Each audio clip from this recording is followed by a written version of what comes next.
Hello my YouTube family, welcome to my channel.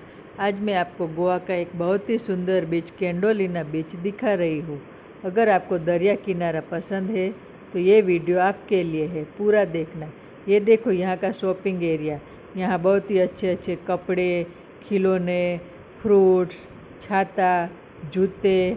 और एक बात बताओ, यहाँ के काजू बहुत ही फेमस है, बहुत ही अच्छे काजू मिलते हैं।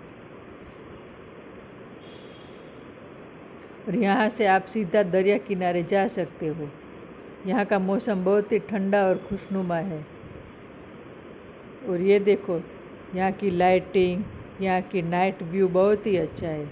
यहाँ बच्चे खेल रहे हैं, सब बैठे हैं, कोई डांस कर रहा है, कोई मालिश करवा रहा है।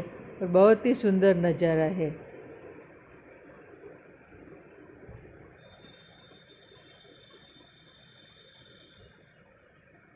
एक लाइक बताना आप भी।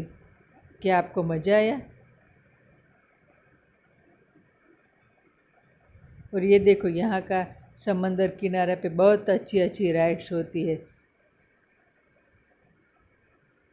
और ये देखो सी वेव्स, वाव! समंदर की लहरें देखने में बहुत ही मज़ा आता है। यहाँ हम घंटों बैठे रहे तो बहुत ही मज़ा आता है।